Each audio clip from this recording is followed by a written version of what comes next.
አንድ የሚያስፈራ አውሬ፣ አንዲት ደግና ቆንጆ ልጅ እና አንድ አስማታዊ የሮዝ አበባ። ውቧ አውሬውን ከሞት አድነው ወደ ቆንጆ ልዑልነት እንዴት ልትቀይረው ቻለች? ዛሬ እውነተኛ ውበት ያለው መልክ ላይ ሳይሆን ልብ ውስጥ መሆኑን የምናይበት ድንቅ ተረት ይዘንላችሁ መጥተናል። እስከ መጨረሻው አብራችሁን ቆዩ።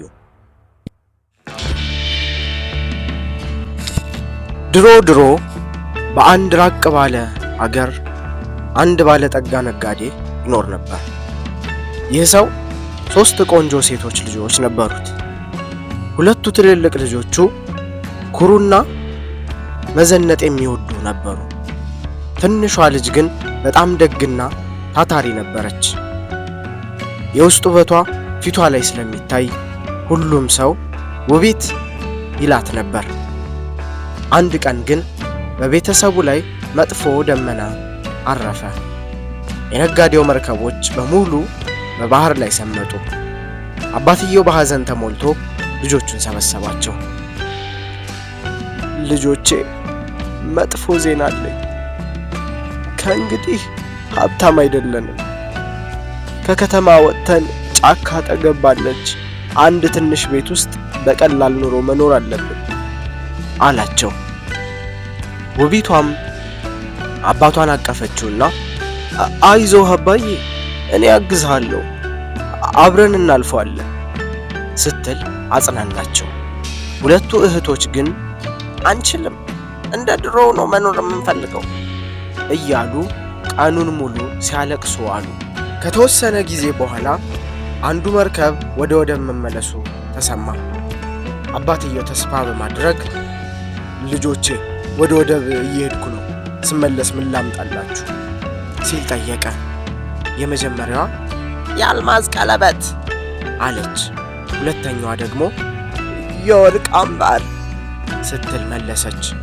ውቢት ግን አባዬ፣ እኔ ምንም አልፈልግም፣ ብቻ አንድ ቀይ የሮዝ አበባ ብታመጣልኝ ደስ ይለኛል አለችው።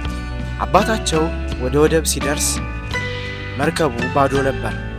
በሐዘን ወደ ቤቱ ሲመለስ ጫካ ውስጥ ጨለመበት። ዝናቡና ነጎድጓዱ በረታ። በድንገት ግን በዛፎች መካከል የሚያበራ ታላቅ ቤተ መንግሥት አየ። ወደ ውስጥ ገብቶ ሰው አለ። የሚመልስለት ግን አልነበረም።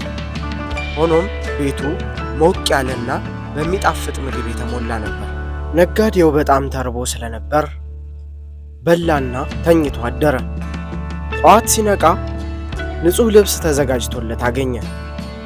ይህ ቤት የደግ መልአክ መሆን አለበት ብሎ እያሰበ ሊወጣ ሲል የአትክልት ስፍራው ውስጥ በጣም የሚያምር ሮዝ አበባ አየ። ለልጁ ውቢት የገባውን ቃል አስቦ አንዲት አበባ ቀጠፈ።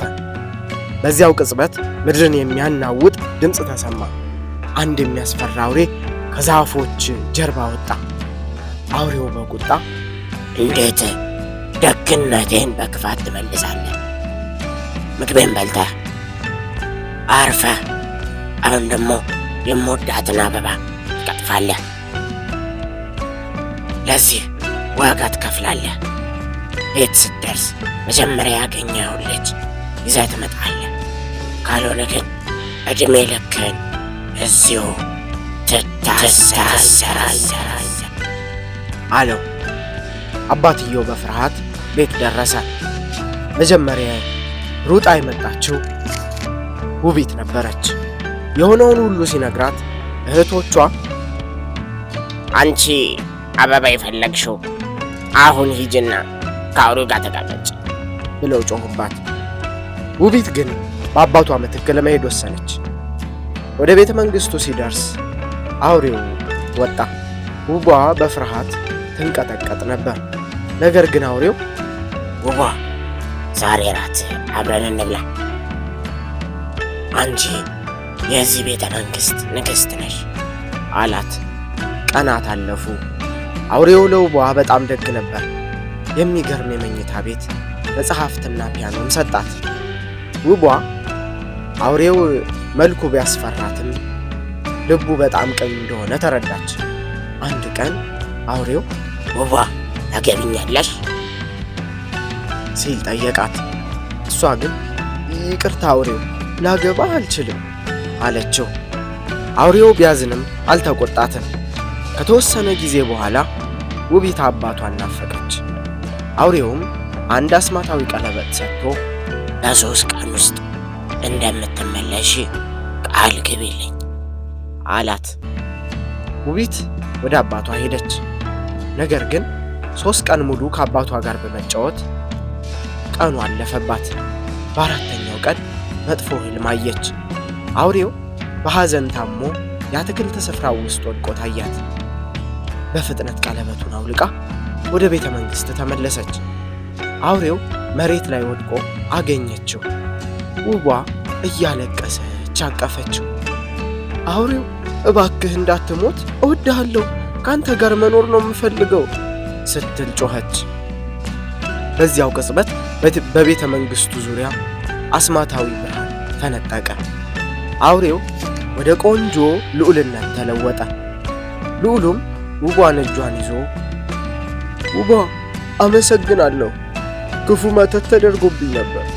እውነተኛ ፍቅር ያለው ሰው ካልወደደኝ አይለቀኝም ነበር። አሁን ግን ነፃ ወጣሁ አላት።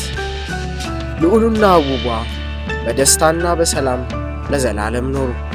እውነተኛ ውበት ያለው መልክ ላይ ሳይሆን ደግ ልብ ውስጥ መሆኑን ለዓለም ሁሉ መሰከሩ።